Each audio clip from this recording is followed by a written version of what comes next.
If I, as an artist, as a portrait painter, arrange a backlight situation for a portrait painting, what is my aim?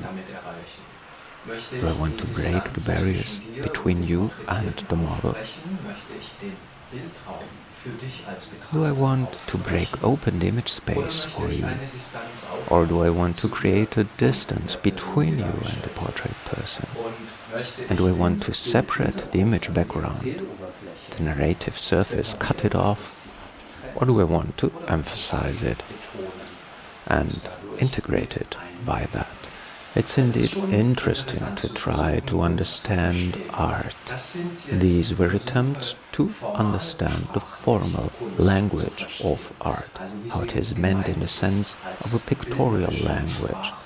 However, you can also try to capture art as a concept, to question the essence of art, or rather to try to approach to art, which is a rather complex concept. It's important to try it, firstly, if you're an artist or feel pushed that direction, or at least nowhere else. In fact, you never feel to be an artist, you just recognize you don't want to do many other things that make you feel manipulated or forced into the wrong direction or patronized.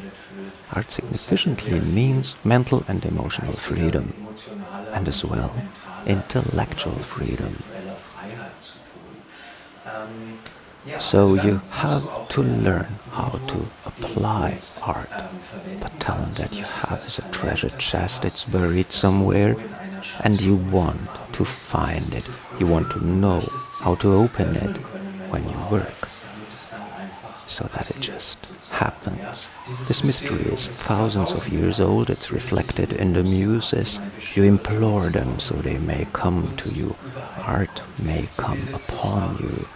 It's reflected in Mexican songs, in which they sing for a beautiful woman. And she expresses art by her dancing, and in doing so she enables the singer and the guitarist to create new music, so she won't stop dancing. This moment of inspiration, of capturing art, that initiation of art, is very important for the artist. But it's also important for the beholder. He doesn't want to understand intellectually, but he wants to enter a communicative level with art, so he can feel more close to art in order to enjoy art even more. It's not about an intellectual way to communicate, it's about communicating through art, so in a humanly comprehensive way. To approach the concept of art is a broad field, and today I'm reading here in my beach atelier. Welcome to the atelier seminar. So today in the beach atelier seminar, welcome, and the name of the essay is Intellect, the Objectification of an Enigma. It's an excerpt of a series of essays. I will comment the reading to make a few passages that might be difficult, more comprehensible. There are two guests in that essay. The first one is Ion. Ion is a literary figure. He is a dialogue partner of Socrates in a Socratic dialogue. A Socratic dialogue is, now here comes the first comment, a Socratic dialogue is a narrative form with which Plato wanted to illustrate the thinking achievements of Socrates in an artistic way, because Socrates didn't want his thoughts to be written down, otherwise he could have done it himself. He also didn't want to give lectures. He didn't want to look up the truth or findings. He wanted that the findings or the approach to what may be the truth would always remain free, as these waves constantly in motion, constantly in a change, yet in their essence they're always the same. When I want to paint a scene, teaches us artists that we will never comprehend by holding something in place, but only if we try to comprehend its essence. Because if you try to hold it, it withdraws in each moment newly. Each new attempt to hold it is doomed to be a new failure. It just doesn't work that way. In that sense, Socrates said he wouldn't believe in that, and thus he also did not want to create laws and rules. He developed ways of thinking. He developed verifying methods which enable you to verify a statement, to see whether it might be true, if it could be authentic or not. That's why he was sentenced to death. They said he was corrupting the youth. What did he do? He taught to the youth, to young aspiring intellectuals. In his city he explained them how to find out when you're manipulated or instrumentalized for ostensibly honorable contents, of course.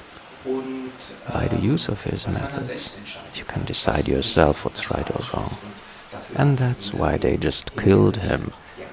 Well, an old problem that's still known. So Socrates' attitude, Plato wanted to, for us, for posterity, he wanted to illustrate his attitude for us, for our benefit. But of course, there is a great contradiction within that wish of his. On the one hand, he wanted to document Socrates' revolutionary ways of thinking. On the other hand, he wanted to respect that Socrates didn't want that. It's his great achievement that by the means of an artificial form of narration, he managed to do justice to it. And these Socratic dialogues don't give a set of rules to tell you how to behave. They offer a dialogical discussion on a subject matter. But how eventually you deal with it as the reader, as the spectator, you have to reflect it yourself.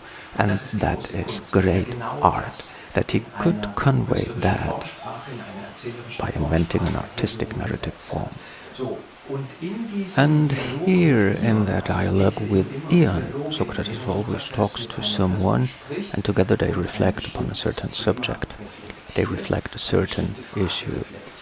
In the conversation with Ion, the subject matter is how to comprehend art. So, you are an artist, how do you know that you create art? Why is it that you can create art? How can you actually apply art in a targeted way? The artist, of course, is helpless. He tries to explain by emotive fascination. He tries to answer with a technical explanation, with an explanation of craft. But being questioned furthermore, he doesn't manage to answer. He can't define the concept of art. There are different reactions upon this piece with Ion. Some are of the opinion that Plato wanted to show us Socrates is making fun of Ion, that he wants to expose him as a braggart, which doesn't create art at all. He's, so to say, an entertainer, he's a crooner. He can arouse enthusiasm and emotions in people, but not because he captures the great power of the poetry. He can't communicate, initiate it, can't offer to the public an access to the poetry. He's just able to arouse emotions by pretense.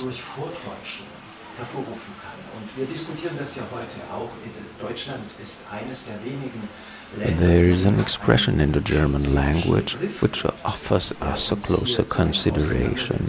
It's Schlager, sort of a crooner pop song. Schlager is a form of entertainment which is not an artistic one. It's in fact manipulative. The intention is to make listeners feel emotionally touched in a certain way. They should react emotionally. Yet a poetic depth or anything similar is not intended. We see that in Greek culture and everywhere where folkloristic cultural elements meet classical art of a certain period.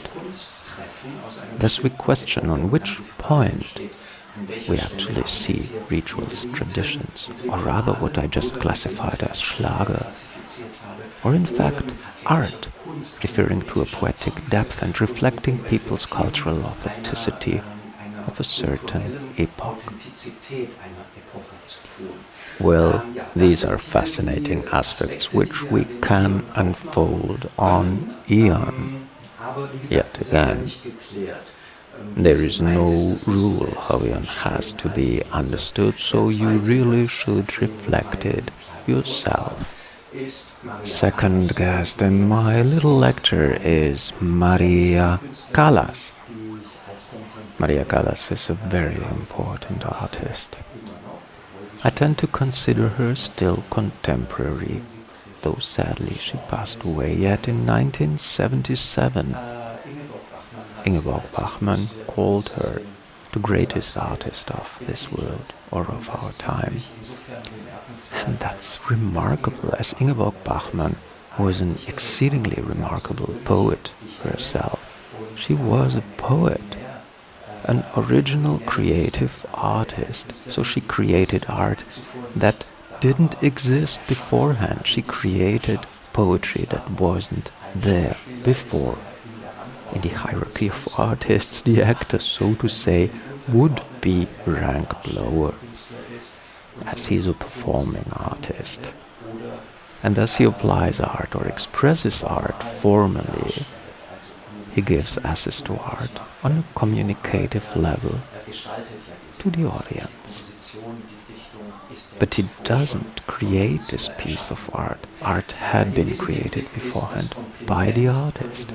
In this regard, this recognition by Ingeborg Bachmann has to be considered as a great distinction. I'm sure many artists will share her opinion. I'll come back to it later. Maria Callas made a remark in 1969, and by reflecting her remark, I will unfold the concept of art to different directions.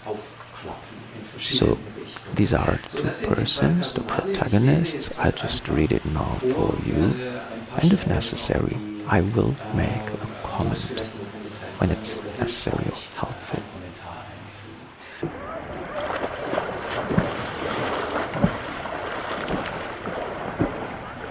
Backlight art.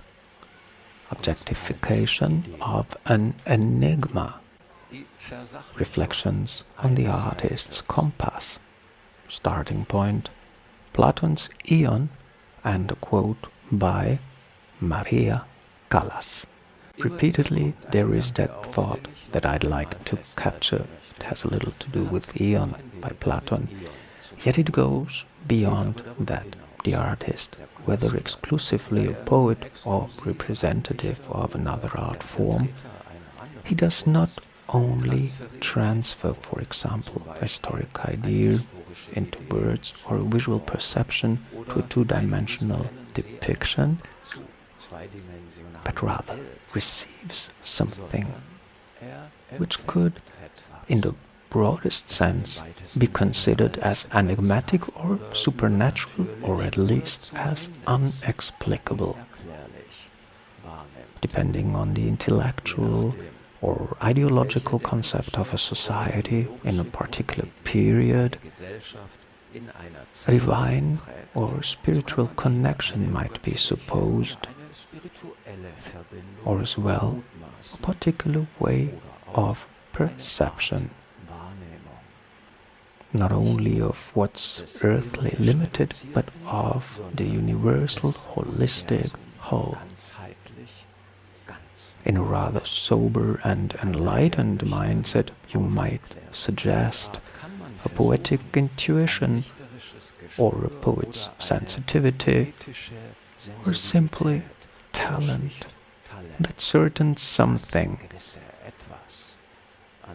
Anyhow, there is that assumption that someone would have a certain connection to anywhere or whatever, to somebody or other, something or other, a connection that others don't have, simply that particular quality that is expressed in the quote I mentioned.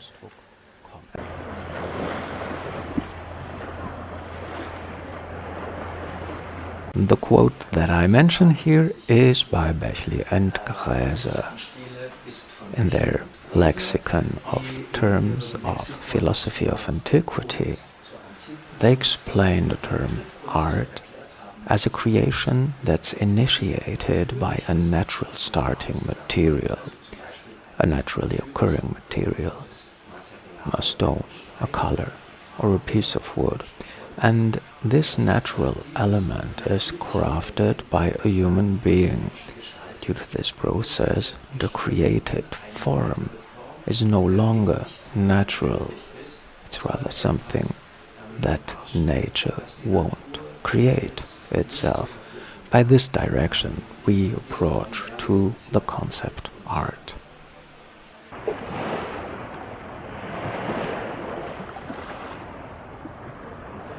As well artists themselves as well as Aeon, they firstly answer the question on how their art emerges with descriptions of craft or by referring to a motive idea, but then being questioned furthermore, just because all of that would be available for anybody.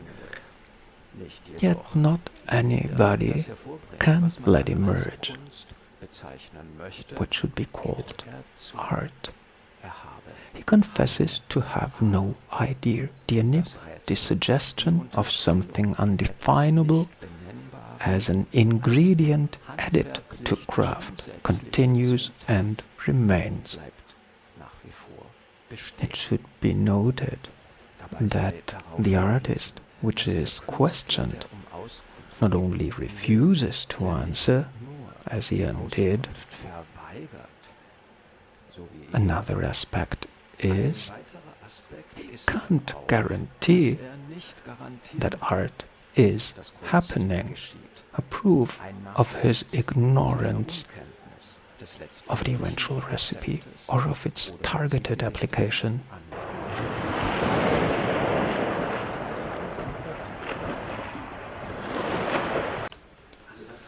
That is an important point. If you could really explain and understand art, if I can really apply art, I just do it. Paint a painting, write a play, or accept any order. Art is just delivered, let's say, from 8 to 12 and 2 p.m. to 4, and that's it. But it just doesn't work that way. Any artist will confirm that specific reads or attempts. Each artist has his own method to include that aspect, art, into the formal discussion, into craftsmanship. Of course, I can deal with colors. Of course, I can reflect on how to compose the painting. Of course, a poet can deal with words, but it doesn't mean that art emerges in each moment of working. This issue is meant here. You guarantee it. It's also an important point when we talk about commissioned art, about the economic usability of art, about the promise that you give. I can make it, I can make art.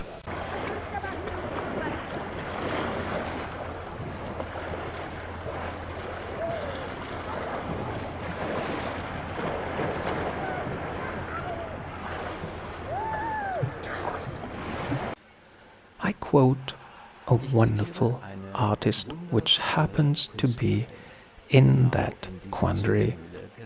Before I start, let me mention an aspect which makes her a great exception. Maria Callas. Maria Callas is actually a performing artist. She is an instrument to the poet and of the composer, yet her creative power is so immense that the distinction of originally creative art is granted to her with pleasure. Thus we, the original creative artists, love listening to her and admire her unconditionally.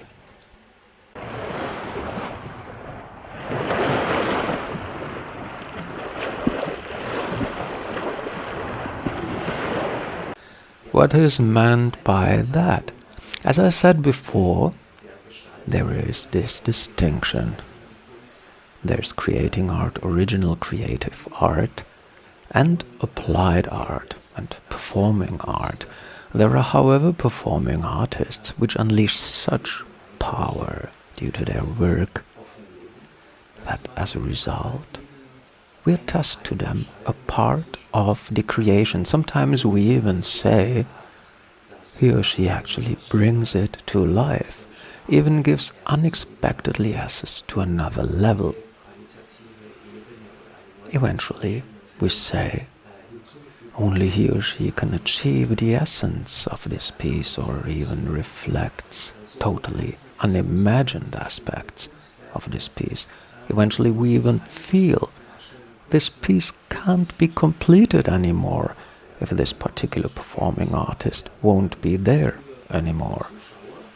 Only he or she can make it accessible, completed. If this artist passes away, we question who's going to give access to this art?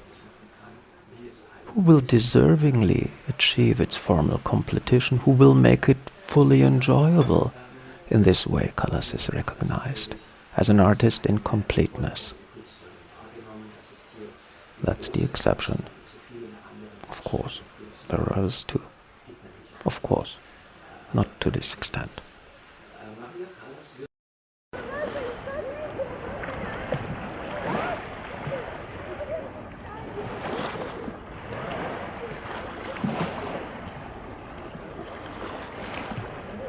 More about that later. Now comes the quote. Maria Callas is asked how she knows what's best with regard on creating the shape of her artistry, and she names her creative compass, searching for words like that. Ça, c'est la force créative. C'est un million de réflexes. So, it is that creative power, or that force to create. It is 1,000,000 reflexes. We thank Maria for an interesting hint which could be assigned to what's just been said, like that. Science and intellect categorize and isolate components to enable scientific issues. The more aspects are included to a scientific or to an intellectual study, the more difficult it will be to formulate a result or to aim to an expedient following investigation. There are just too many deviations and limitations in the result. If now again we reduce the situation to less aspects, we enter again an area where we can understand, yet any equivalent to complex reality gets lost.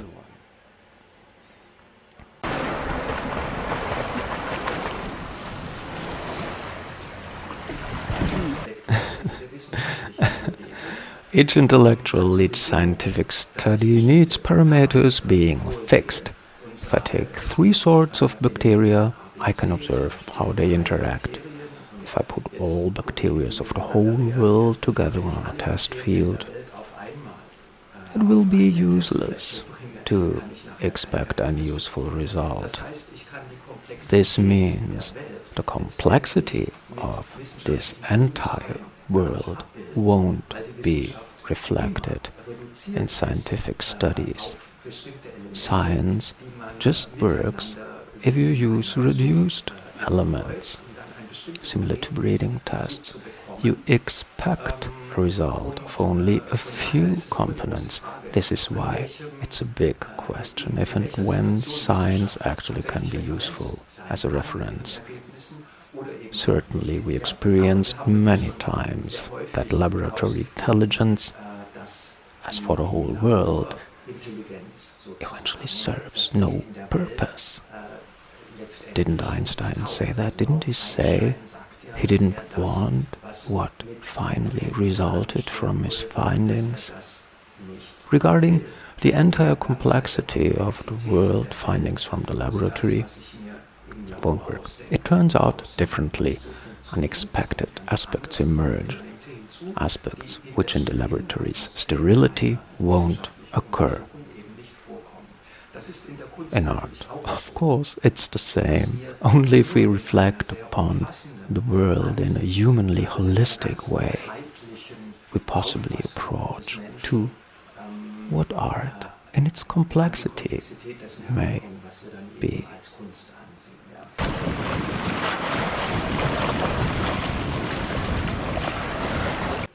By addressing that despite all the professional skills that are consciously available to her, it's eventually the combination of parts of varied skills and as well of unconsciously applicable skills, not conscious, in the form of an application which is scientifically not practicable, so actually a reflex action that is learned into the unconscious that possibly gives the answer to the question.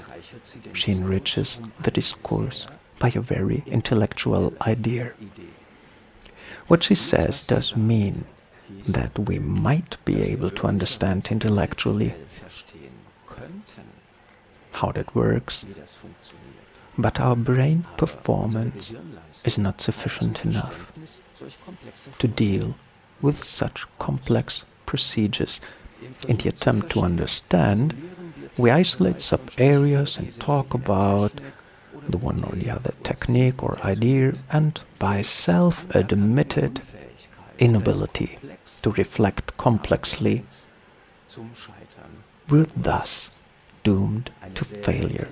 It's quite an intellectual idea of Maria because the same surprise that stimulates people to the conjecture of religiously or spiritually active powers is thus objectificated. The answer lies in a complex expressiveness of human beings, which in its complexity finds no equivalent in the intellect. We're not aware of what we do because we're too dumb, or we're more functional than we are able to think. It's interesting because this way of contemplation redirects the astonishment that inspires people to believe in gods or magic or spirituality to the wonder of the human individual. What culturally we admire as divine, universe, huge, fantastic, magic, that wonder, it's us, ourselves. But before we start to enthuse, of course there is a parenthesis after that sentence, in which stands, if un million de réflexes can be applied by us as she is able to do the wonderful Maria.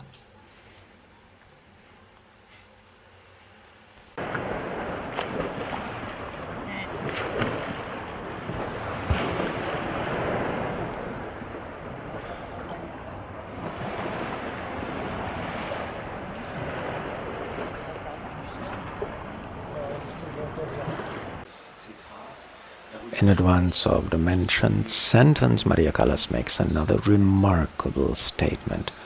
She mentions her artistical compass, an eternalized sense that tells her what's right and wrong, and this makes her independent from what others say. It gives her artistical freedom. And here we come back to Socrates. Remember that I said he teaches you to be free by your very own competence to decide what's right or wrong. And so again, this remarkable commitment of Maria Callas for art as a person and artist makes her an original creative artist of the highest rank. Many visual artists whose artistic work is characterized by copying and serial production can take her as an example and inspiration. I still wanted to say something. Oh yes, there is an important question, how we're going to deal with it. She's talking about reflexes. It's an intuitive application which the force to create is emerging from. This way of working in that sense is not learned, not a conceptual approach. This attitude of hers can be observed many times. She emphasizes many times that art must be new each moment. Serial art, art that is repetitive, cannot exist, even for performing arts, which was her professional domain, even for the theater. So again, that's what many visual artists should actually remember, because that's also what distinguishes the works of Cézanne and Van Gogh. A painting that emerges from a moment of experience, is absolutely unique.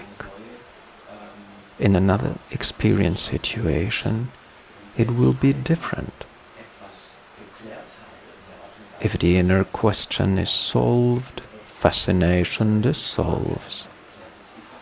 Maybe I could even repeat the work even better from a strictly formal point of view, even more aesthetic, even more profitable, but I can't. Not if I'm an artist.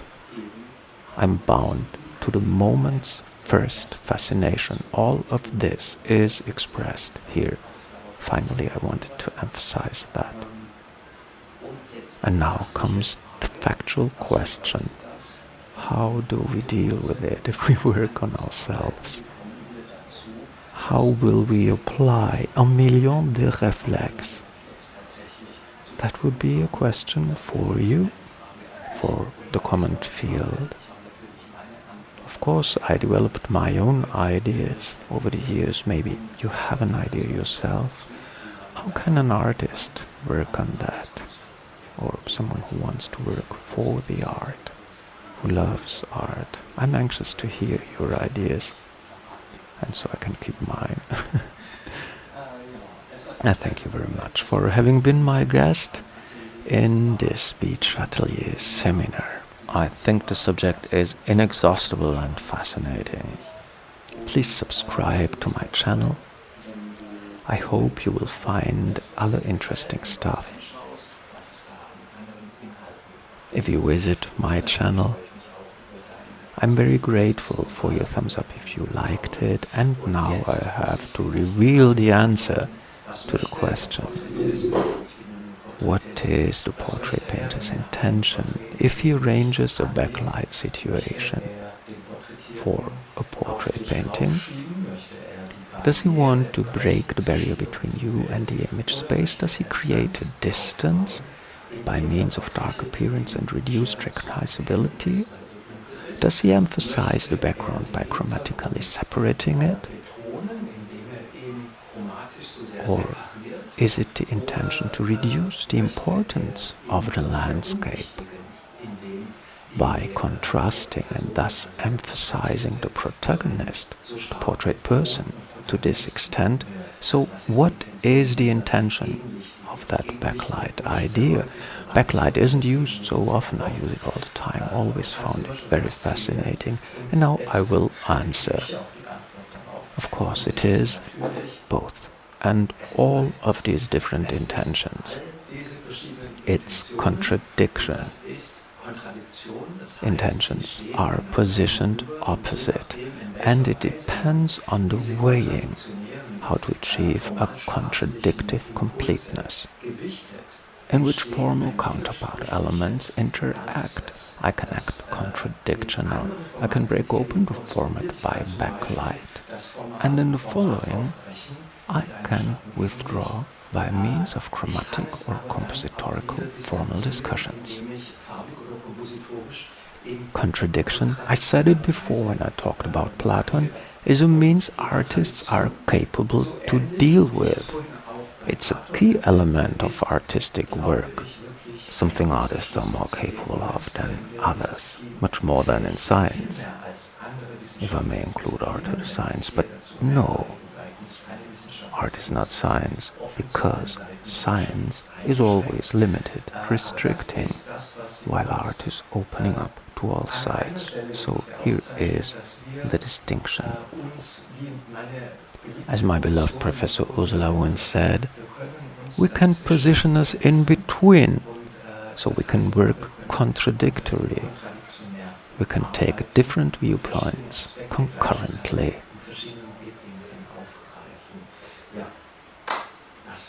Jetzt zum Schluss und ich interessiere mich für deine Gedanken. Bitte teile sie mir mit und danke für deinen Daumen, dein Abonnement und bis zum nächsten Mal im Atelier Seminar.